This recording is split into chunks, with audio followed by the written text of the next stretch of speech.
Bismillahirrahmanirrahim. Assalamualaikum. Jangan lupa like, comment, and subscribe. Bye. Iblis. Setelah itu kamu berbaring. Kalau tidak bisa juga kata Rasul ambil wudhu, disuruh ambil wudhu. Insya Allah setan itu akan hilang. Ya, nah. Jadi strategi setan itu akan buyar dia, Pak. Strategi dia buyar. Karena strategi dia pertama ini pulang kantor dia tanya nasi pasti, nasi tidak ada. Nah, nampak. Ipe karena pasti ipe. Jauh linau. Akhirnya apa? Suaminya marah lagi. Sudah begini kamu jawab lagi.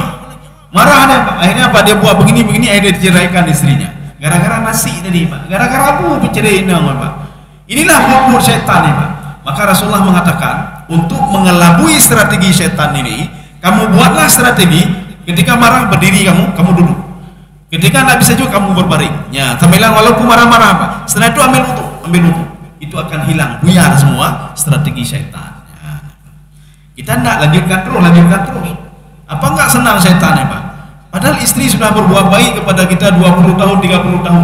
Masa gara-gara 1 jam dia enggak masak nasi itu kakak bengek kata pencerai, Pak. Ya. Berarti kan ada hal lain di situ, Pak. Mana ada hal lain apa? Setan selalu menggoda manusia terus, Pak. Dia goda terus manusia. Kamu ceraikan saja itu hanya gemuk inangan, cerai ju. Atau iblis datang ke istrinya, Pak. Kamu fasakh saja suamimu. Ya, fasakh kerjaan ada apa ada, fasakh saja. Ya, kamu mulai, Pak. Sudah mulai. Ini sihir bainal mar'i wa zaujih. Sehingga dikatakan ini sihir paling kuat ini, Pak. Kenapa? Karena sudah ada 2 iblis di sini, Pak. Satu menggoda suaminya, satu menggoda istrinya. Ya. Wa ma hum bidarrina bihi min ahadin illa biiznillah. Ya, coba dibaca. Dan mereka itu dalam kurung ahli sihir tidak memberi mudarat dengan sihirnya pada seorang pun kecuali dengan izin Allah. Iya. Jadi ini kalau kita pahami dengan 2 pemahaman. Pemahaman yang pertama, orang yang main sihir tadi, Pak. Jadi seorang menyihir seseorang itu, ini dia mau sihir si bulan. Pasti dia minta bantuan setan, ya. Pasti dia minta bantuan setan. Satu. Yang kedua, bukan orang yang menyihir, tetapi apa? Iblis itu sendiri, Pak. Setan itu sendiri tidak bisa macam-macam terhadap orang itu. Nah, berarti ada 2. Yang pertama penyihir, yang kedua setan. Kalau setan itu bukan sihir, artinya, Pak. Dia itu memang itu perbuatannya. Tapi kalau manusia, dia ingin memudaratkan orang lain, dia minta bantuan iblis dan setan. Ya, minta bantuan iblis dan setan. Sehingga ketika dia minta tolong pisahkan suami istri itu, maka Allah mengatakan, "Wa ma hum bidarin." Ini namanya jumlah kasar. Ya, jumlah kasar. Mana jumlah kasar? Diberikan batasan oleh Allah Subhanahu wa taala. Sejauh mana sihir itu bisa berpengaruh pada tubuh manusia. Sebesar mana sihir itu yang dilakukan oleh iblis dan setan. Sejauh mana perlakuan iblis dan setan kepada kita. Maka diberikan batasan oleh Allah. 2 iblis dan setan itu tidak bisa macam-macam. Penyihir itu tidak bisa macam-macam kecuali dengan izin Allah Subhanahu wa taala. Apapun itu. Termasuk mereka itu ingin menahan rezeki kita. Tidak bisa iblis dan setan menahan rezeki kita kecuali dengan izin Allah Subhanahu wa taala. Kaum muslimin sedang jamaah yang dirahmati Allah. Makanya iblis dan setan itu mereka punya kata kunci, Pak. Punya kata kunci. Ketika ingin meminta sesuatu, kata kunci ini bisa kita gunakan, Pak, ketika dalam berdoa, Pak. Ya, bisa kita gunakan ketika berdoa.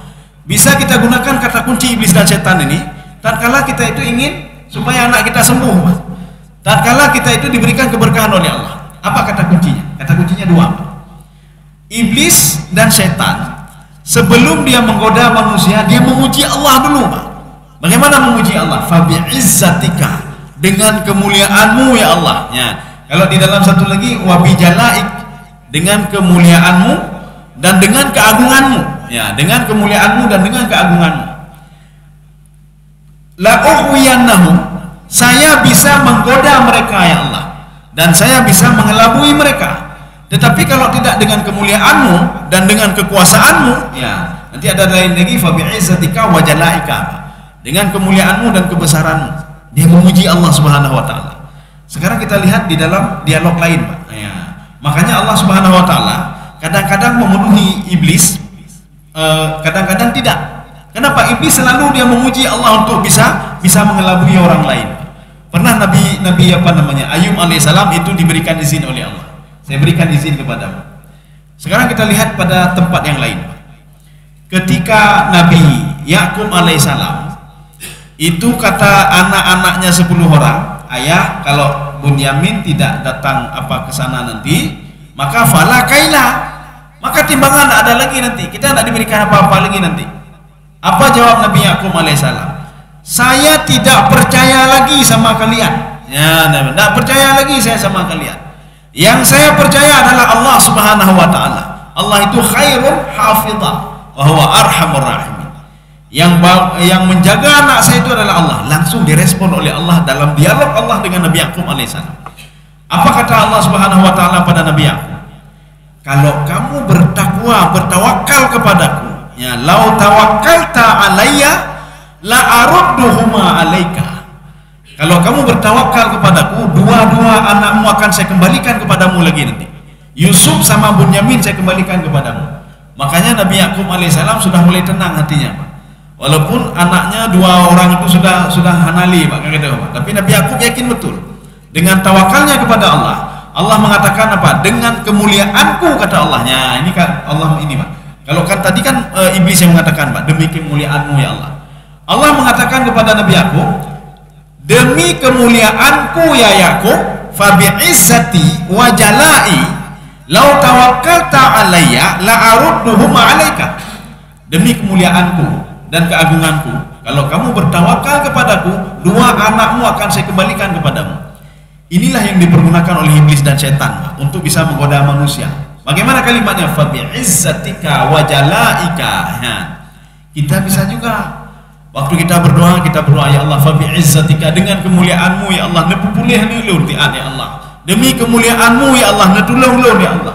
Demi kemuliaanmu ya Allah, bagaimana cara supaya saya bisa jauh dari maksiat ya Allah. Demi kemuliaanmu, fa bi'izzatika, gunakan kalimat ini dalam berdoa, Pak. Ya, fa bi'izzatika, karena Allah pernah dialog dengan Nabi Yakub alaihissalam dengan kalimat ini, fa bi'izzati, kata Allah Subhanahu wa taala. Dan iblis pernah menggunakan kalimat fa bi'izzatik itu di dalam hal ketika iblis minta kepada Allah supaya diberikan hak untuk menggoda manusia. Kaum muslimin sedang jemaah yang dirahmati Allah. Tapi kata kuncinya cuma satu di sini, illa biidznillah. Kecuali dengan izin Allah. Kalau tidak ada izin Allah maka tidak bisa. Ya, tidak bisa. Maka syaitan itu tidak bisa macam-macam dengan kita. Apakah menahan rezeki kita, ataukah memberikan manfaat, ataukah memberikan mudarat? Tidak bisa kecuali dengan izin Allah. Kenapa demikian? Iblis itu makhluk Allah. Khadi'un lillah, dia tunduk dan patuh kepada Allah.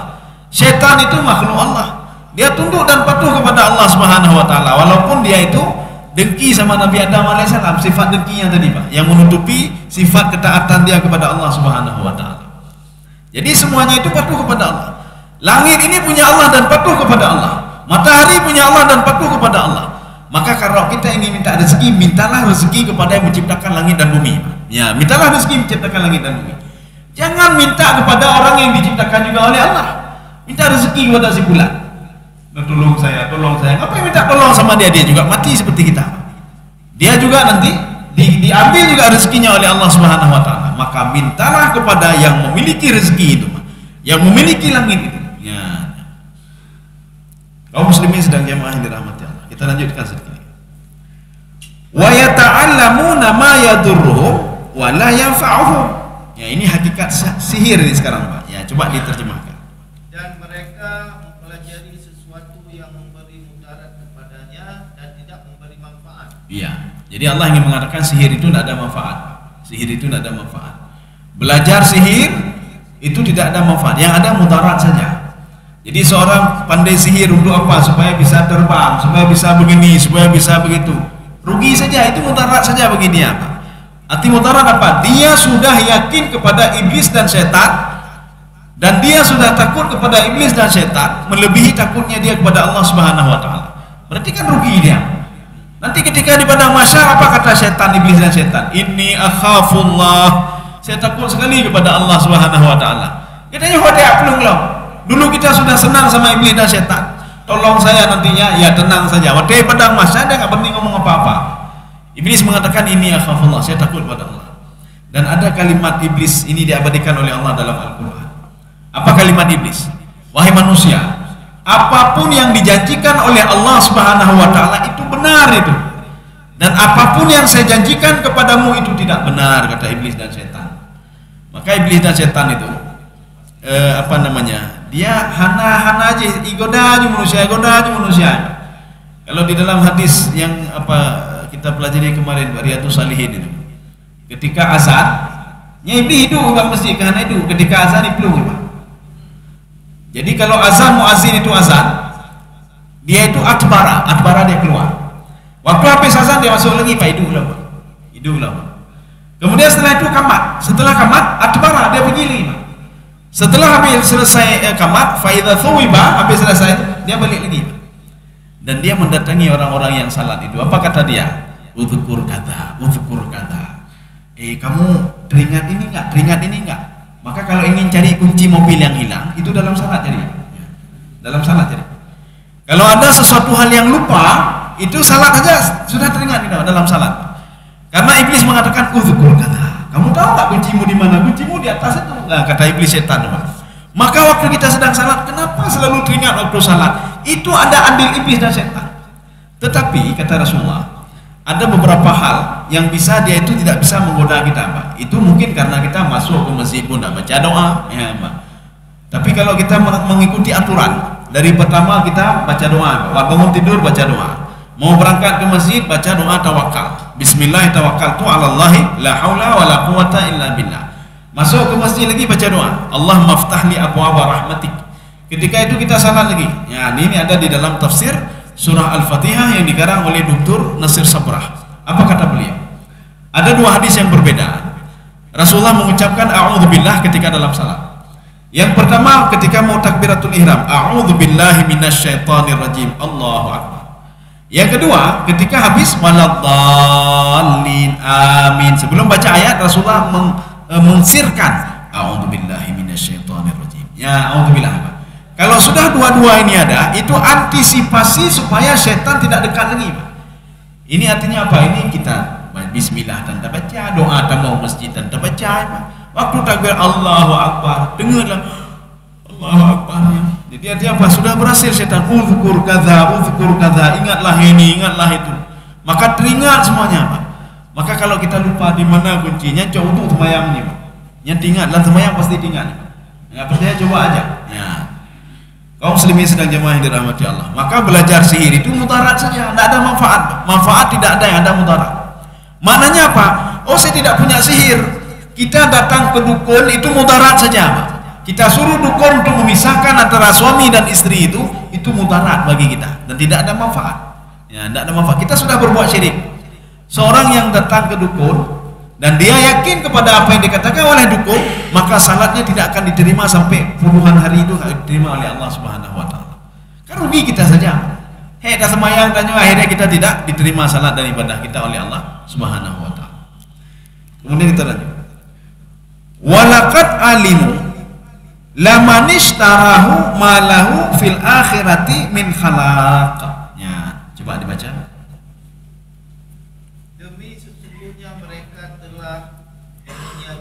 Bahwa barang siapa yang menukarnya dan menurut Alkitab Allah dengan sihir itu, tiadalah baginya keuntungan di akhirat. Nah, ini kalimatnya putar-putar terjemahannya. Kita susah memahami. Sekarang kita terjemahkan dulu. Oke. Walaqad alimu, mereka itu sudah tahu sihir itu tidak benar. Ini terjemahan. Mereka tahu sihir itu tidak benar. Mereka tahu, iblis itu tahu juga kalau apa yang mereka lakukan itu tidak bisa kecuali dengan izin Allah Subhanahu wa taala. Mereka tahu, bukan tidak tahu, Pak. Mereka tahu. Sudah. Lamanishtarahu malahu fil akhirati min khalaq. Kalau mereka menukar akidahnya dengan musyrik, ya nampak itu menukar akidah dengan syirik. Orang yang sihir itu dia sudah menukar akidah dia dengan ini, dengan apa? Dengan sihir tadi, Pak. Dia sudah, ini makna istarahu. Dia tahu itu tidak baik. Malahu fil akhirati min khalaq. Dia tidak punya apa-apa ketika sudah meninggal nanti. Nah, itulah ruginya orang sihir, Pak. Orang yang selalu datang ke dukun, orang yang melakukan sihir, waktu dia meninggal dunia dia tidak dapat apa-apa. Kenapa? Karena pahala dia habis tertutup dengan sihir ini dan tidak dianggap lagi oleh Allah Subhanahu wa taala. Maka kata Imam Asy-Syafi'i itu di dalam kitab beliau, tatkala seorang beriman, dia beriman ya Pak. Dia melakukan ibadah haji, dia umrah, dia tahajud, dia baca Quran. Kemudian tiba-tiba dia kufur kepada Allah. Dia syirik kepada Allah. Syirik bagaimana? Dia buat sihir atau datang ke dukun. Amal ibadah dia kata Imam Asy-Syafi'i itu dipending semua oleh Allah Subhanahu wa taala. Dipending semua oleh Allah. Hajinya, umrahnya, tahajudnya, Qur'annya dan lain sebagainya, sedekahnya.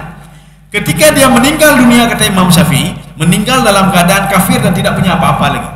Dan dia tidak bisa protes kepada Allah. Ya Allah, dulu saya ada salat, dulu saya ada tahajud, tidak ada lagi kata Allah. Tidak ada lagi.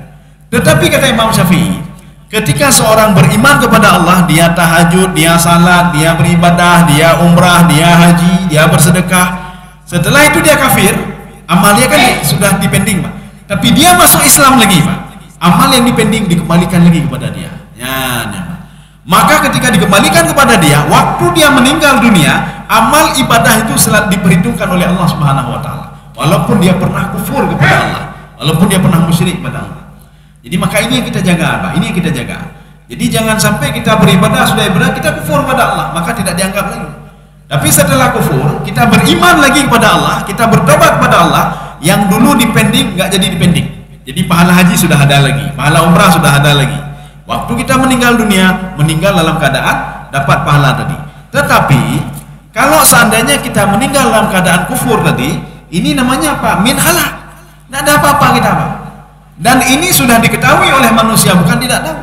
Nyanyi mati dia 6 demi tepuh syirik. Dia tahu itu Pak. Ini tidak bagus seperti ini, dia tahu Pak. Ya. Kita lihat ada kaidah di sini Pak.